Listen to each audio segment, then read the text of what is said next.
Welcome to Sykes Peak. Today's episode is about self esteem. This is something that Sean and I have been working on and talking to each other about. We have conversations all the time. We just decided to start recording them and thought for some reason, some odd reason, that people would want to listen to them.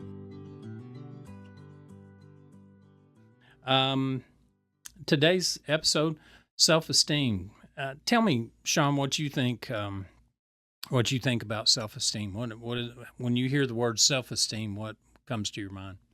Hmm. Uh, I would say worth. Hmm. I'd start with that. I'd start with the idea of um, an even worthy, maybe, uh, with people. I think self-esteem starts when we're young, How does um, it develop? You think? I mean, slowly over time. well, when we're talking about when we're young, Mm. um, from birth till about 2.5, I would say Right. that self-esteem is developing because you're determining, you're learning about self, Right. and you begin to refer to yourself. As a small child, you begin to refer to yourself as me Me or I. or Yeah. I, and so it's a discovery of who you are. If I think about it with worth, I would say it starts externally, outside of us. It's not something we give ourselves when we're young. It's something that has to come from outside of us. Usually our parents, caregivers.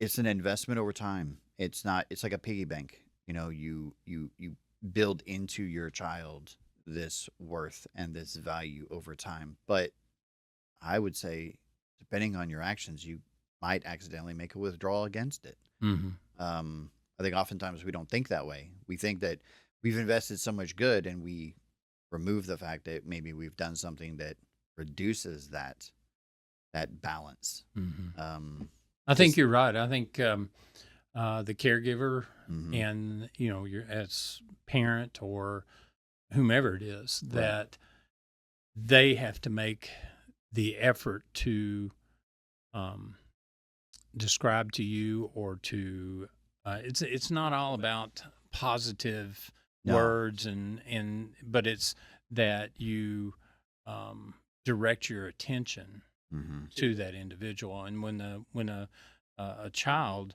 recognizes that that there's an attentiveness to them, then they Mhm. begin to develop an understanding of that self-importance. Mhm. And the way that I look at self-esteem is a value. Mhm. They Mhm. begin to value themselves, and Mhm. so Mhm. when they recognize that I'm valuable, Mhm. well, just think of what the alternative is. If Mhm. they recognize that I'm not valuable, if Right. I'm continually being put down, if I'm continuing, and that's why when we become adults, we've got to, people have issues or problems with their self-esteem, Mhm. and Mhm. it's probably because when they were small or they were children or small children before the age of 5, we'll say, Right. they recognize or they were being berated or put down or not made to feel valuable. And we cling to the familiar when we're adults. If you're familiar with put downs as a child, when you're an adult, you're gonna stay with that familiarity. And it's that worth. It's that, I'm only worth $50 to people. So you're only gonna go around people who treat you like you're only worth $50 instead of $1 million, Right. And so, I do see it. And I don't mean to just make it completely like a tangible thing, like Right. financially, but Right. I think it's a good way for people to kind of visualize or think about this. But I do think that there's also um, a point of encouraging even early the self-esteem from the individual creating it for themselves. So as a parent, you want to encourage your child to do for themselves and not just do entirely rely on you, not just for their worth, but capability. Right. And we go back to 2 year olds. Yeah. I'm right in the middle of it with my grandson, and um, one of the things that I encourage him to do, like putting on his socks and putting on his shoes and dressing himself And because what that does is that gives him a sense of autonomy. It gives him that sense of, I can do this. And when he recognizes, I can do this, I mean, of course, his language skills are me do it, and so uh, you give him more sophisticated things to do. I mean, he's able to feed himself. He's able to drink out of a cup. He's able, those are the milestones for 18 months to 36 months. And when they can, when they begin to do that and they do it, um, what's without spilling, without, making a mess, Right. without, creating problems, because what happens when they do make those messes, that's where those shots come in from parents. What are you, born in a barn? What Mm. we Mhm. and just things Mhm. like that just statements like that are put downs that the child is still learning. Mhm. I mean, there's a lot of times, I mean, my children, um my middle child, she was a climber, Mhm. you know, and she liked to climb up and out of the baby bed and Mm. hit the floor and run in and get in bed with us on Saturday mornings or Mhm. whatever. Um, and that's just how she was. And I came home one day and she was um, sitting on top of the television stand, not the stand, it's one of those big wooden Mm. monstrosities that Mhm. they used to have Mhm. and stuff like that, before you could attach it to the wall. Mhm. And in this one, we did have to attach it to the wall because she was a climber. I came home one day, Mhm. she's sitting on top of it. Right. I walk in, I go, "Hey, B," and she goes, "Hey, Daddy," so what are you doing? And she Mhm. goes, "Just sitting up here." I mean, she was just looking around the room, Yeah. um, and I didn't yell at her or scream at her, "Get down from there! What are Mm. you doing up Right. there?" Right. It was, "All right, be careful when you're getting down, and Mhm. or let Daddy help you to get down," Mhm. and just taking a different approach, and rather than screaming at her or yelling at her, Right. allows her to have that autonomy, how and helps her to know she's valuable. Right. So, Do you think that self self-esteem in a value or worth, do you think this is emotional?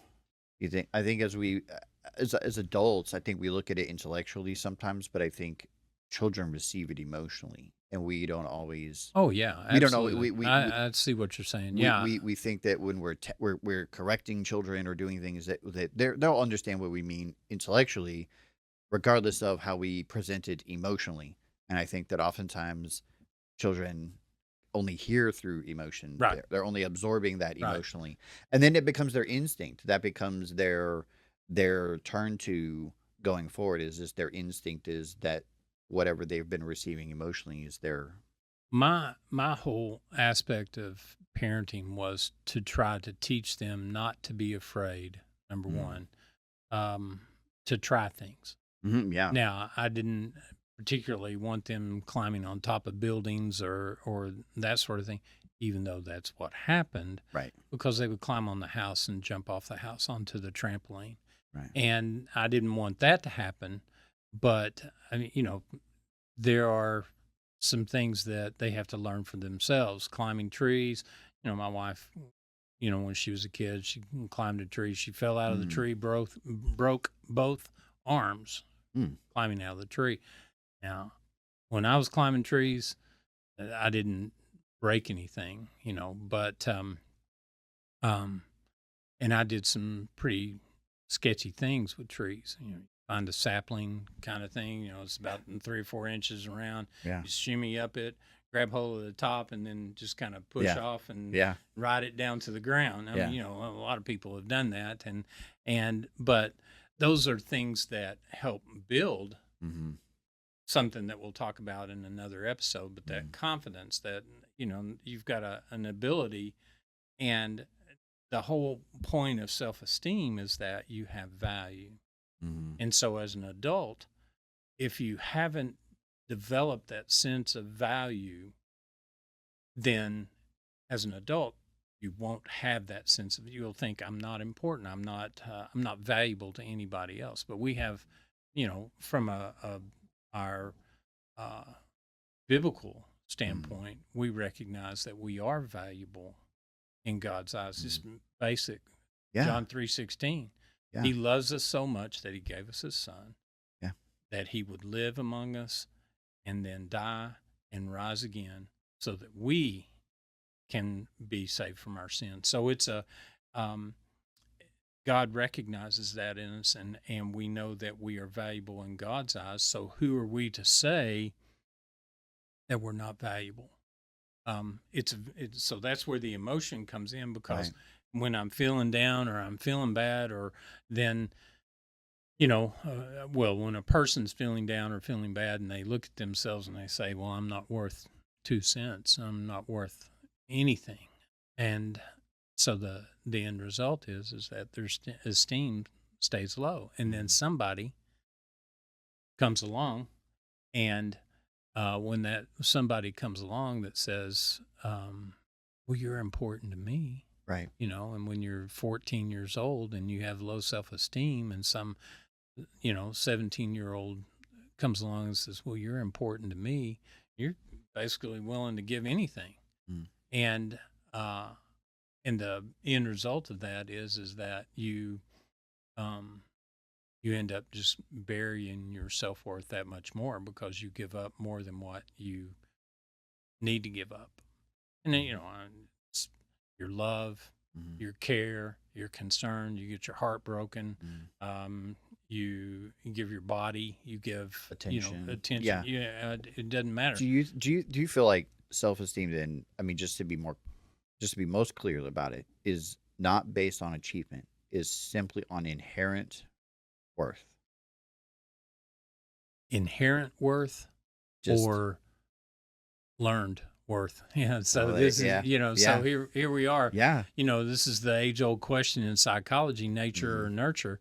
Mm. I think it's both. I think that, you, um, you are born into a family that gives value to you, Mhm. and shows value to you, and then you develop your senses and your skills in a environment to be valuable in that environment. That makes you feel valuable in yourself too, so that Mhm. makes your self-esteem elevate. Mhm. Now, we have an issue with too much self-esteem. There has to be that balance. Too much self-esteem, you become, you know, cocky, Mhm. overconfident, um, a jerk, basically, because you think, you're 10 feet tall and bulletproof. Mhm. Um, You could also have the same reaction if you were undernourished. oh yeah, and that's the thing. I'm Yeah. not worth dirt. Over You and know. under, depending, on how maybe how it's applied. Um, I can see that a starved person would go out seeking attention just as much as a person who is used to being overfed. So how does that translate into adulthood? Low Right. self-esteem. Yeah. What do you think Well, should we? manifests Mm, in adulthood? I mean, of course, it affects our relationships. a lot. Mm-hmm. But even career choices, career paths. The work that we I'm not. I'm do. not gonna. I shouldn't go to school. I'm not smart enough to go. I'm not clever I enough to shouldn't ask this. for that in that I job. don't need to ask for help. I can't Right, bother other people. I'll right, just do it myself. Yeah. right. Yeah, I get a lot of that.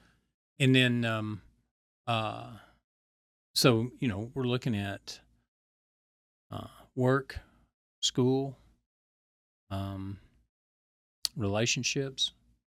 I mean, someone shows attention to you that's legitimate, not a manipulator, not a Yeah. scumbag, kind of thing. Someone shows attention to you, and you think, I don't know why he would want to show attention to me. I don't know why she would want to show attention to me. Skeptical of it. Right. Right, because I'm not in their league. I'm not worthy of them. I'm not, Right. um, Yeah. I had a buddy in high school that his first date was the senior prom, Hmm. you know, and it was with one of the best looking girls in school. Intimidated him. Never in our minds did we ever think that Yeah. that would ever happen. Never Yeah. did he Yeah. think that would ever happen. He Right. just overheard the conversation that her college boyfriend didn't Hmm. want to take her to a high school prom. Wow. And he spoke up at just out of the blue and said, "I'll take you." Yeah. And she said, "Okay." Okay. Yeah. And so, Done. I mean, it wasn't a lifelong relationship or No, anything like that, but but still. his first date was one of the best. And Right. I thought, where does he go from here? I mean, Yeah. Yeah. so, and then he married a beautiful woman, Sure. and just a beautiful person. And, but she was 7 years younger than I him. think. I think maybe. I think low self-esteem can definitely set an adult at a disadvantage, um, in just not reaching for enough, not believing in themselves enough. But I also see too much self-esteem Mm-hmm. as as equally part of that. That See, you and can think that's, that you walk into a job overestimating your worth and demanding pay oh, I've had that done. Yeah, I've done outrageously that high, before. Yeah. or you can walk in and then but then too you can get angry and resentful that someone didn't treat you as good as you deserve. Mm-hmm. You know, again with that. I came out of a job interview one time, um, thinking, I need to find a place to live. Right. Thinking I have this job, no Right. doubt. I mean, the conversation we had, they didn't come out and say you've got the job or anything like that, but the conversation was leading that way, and everything seemed like it was going that way, and the interview went longer than it was supposed to. And 10 days later, I got a letter that said, "Thank you for your interview. Enjoyed talking with you. We decided to pick somebody else." Right. So But, um, I mean, when we're talking about this self-worth, this inflated sense of self-worth, you know, these, and maybe it's in youth, maybe it's more in particular demographics or ages or things, but the idea that I'm worth more. I'm not even going to give this a chance. I'm not even like this job isn't even going to start me at this salary. mhm, I'm not even going to try to show them what I'm worth. I should immediately be recognized for my worth. right. Well, And in relationships, like your buddy, I mean, he ended up, but would she have ever given him a shot otherwise? Had she not in that moment? probably not. Right. I mean, she had a boyfriend. I mean, there was, but let me ask you this: how do you change it then? I mean, Mm, what do we need to do hmm. um, to be able to increase our self-esteem? Right. What can we do? I mean, my first thing is my relationship with God, Yes. recognizing His place in my life.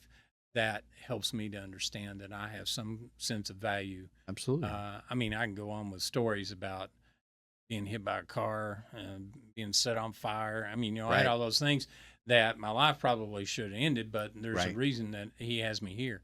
Um, so mine would be relationship with God. That's my first thing. Right. And then second thing, um, I believe that you have to change how you talk to yourself. Does that start with belief? Does that start with believing your worth, even though you don't feel that way about yourself or see that in action in your life? Just And just about anything that you do or yeah. that you think you're going to progress in, Right. you've got to say it in your head. Mm, I can do this, and you have to have that attitude and that concept in your head, and be able to tell yourself, I can do this. right. Because everybody has a dream. I want to do this, or I want to be in this Absolutely. position, or I want to, Right. that sort of thing, or even a calling. Yes. And the idea is that you have to get it in your head. I can do what I've been called to do, or Right. I can do what I want to do. And so that's I think those are probably two of the ways that not probably. I believe those are two ways that Yeah. um, you can change the Right. thought process and your self esteem approach. As just a final wrap up here, do you think that you can do that with things in your life that are interfering with your self esteem? I know for myself, I was a smoker for a long period of time. And I mean, once I stopped smoking, once I stopped, you know, once I stopped eating poorly, I started having better health. Once I stopped avoiding a relationship with God, I had a better relationship. But, Hmm. I guess in a way, can you build self esteem if you're maintaining things in your life that are depleting your self esteem? Absolutely. I mean, there are some things you have to change your appearance, for example. Mm. I mean, if you're walking around and you're disheveled and you don't feel like you've got anything to add, or you just feel ugly, or you feel um, Mhm. whatever, Right. you've got to make a change in that. Mhm. I told a guy one time in a counseling session, I told him, I said, there's no such thing as a short sleeve professional shirt, Mm. and there's you Mhm. you you're gonna have to go long sleeve in a hot environment that we lived in. Mhm. He just kind of looked at me, but You have to be um, uncomfortable. I sent him to a barber that Mm. was a client of mine, and um, she took care of him, Yeah. changed his appearance, Yeah. and when he looked in the mirror, he saw somebody different. He saw Yes. something different Yes. that increased his uh, esteem, Yeah. increased his value, because he kept saying he couldn't get that next job, he couldn't get that next Yeah. level, and a month later, he got the job. He came in to see me. He was a different looking person. Right. Number one, and then number two, he said, "I got promoted." Yeah. And so Yep. it's um, so changing appearance or changing a bad habit or a bad behavior. Um, Makes a big difference in a person's life, Can. and they Yeah. begin to feel value. Yeah. Sometimes we do things that keep us from feeling valuable, and Right. so the consequences are we just self-fulfilling prophecy. Yep. I'm not valuable, Yep. and then you show yourself that something bad happens, Yep. and that just Confirms it. fulfills the prophecy that Yeah. I knew that was going to happen. Yeah. The Eeyore approach to life, Yeah. Yeah. so is what it is. That's a So bestseller. thank you for today, and Yeah. thank you for this. Now we're going to continue on this with this episode with the next level that about self esteem, which we refer to as self concept, and which is a little bit different Mm. process, but that'll be in our next episode.